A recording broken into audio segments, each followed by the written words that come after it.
have the right to do a lot of things that people don't even know about. We can't know for sure, but what the president appears to have been referring to are his Presidential Emergency Action Documents, often referred to as PEADs. Former Senator Gary Hart. Even though I've had security clearances for the better part of 50 years and been in and out of national security matters during that half century, I had never heard of these secret powers. Do you know what they are now that you've heard of them? Only vaguely, due to research done at the Brennan Center for Justice at New York University Law School. What these secret powers are, apparently, based on the research, is suspension of the Constitution, basically. And that's what's worrying, particularly on the eve of a national election.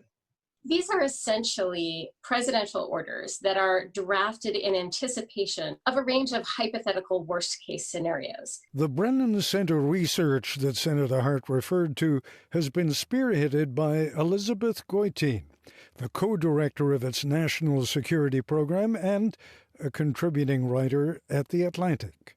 Several times during his administration, President Trump has made allusions to secret powers that he has that we don't know about. Is he making that up? Well, not exactly. And what's alarming about that is that no one really knows what the limits of those claimed authorities might be, because they are often developed and kept in secret.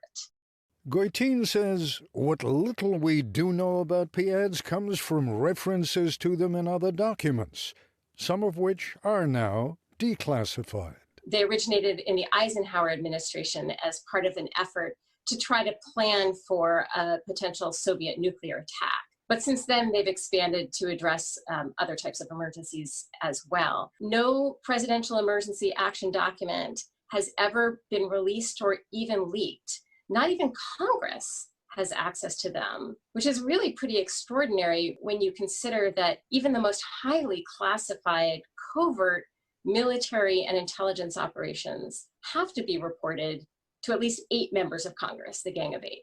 You're saying they are not consulting with Congress. Exactly. Congress is not aware of what's in these documents, and from public sources, we know that at least in the past, these documents have purported to do things that are not permitted by the Constitution. Things like martial law and the suspension of habeas corpus and the roundup and detention of people not suspected of any crime. The reason these documents are secret is for 11 administrations, people in power did not want to frighten the American people or to demonstrate what might happen to their constitutional rights and liberties. And keep going.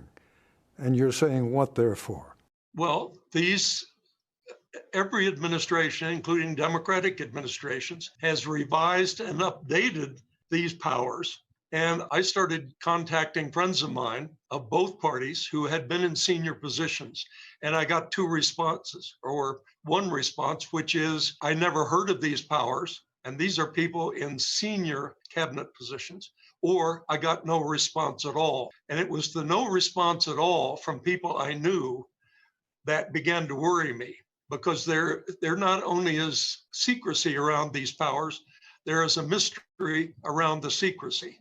Tell me what you know about these PEADs. I think I know as much about the PEADs as any other American citizen, which is almost nothing at all. David Cole is National Legal Director of the American Civil Liberties Union, and he's concerned about the vast array of presidential emergency powers that we know about. Under the National Emergencies Act of 1976 alone, the president can declare a national emergency just by signing a proclamation.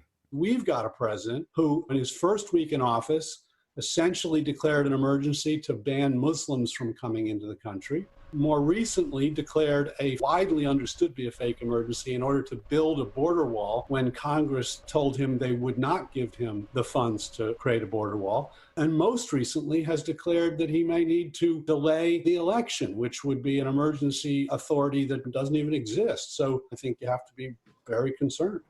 Which brings us back to those mysterious presidential emergency action documents.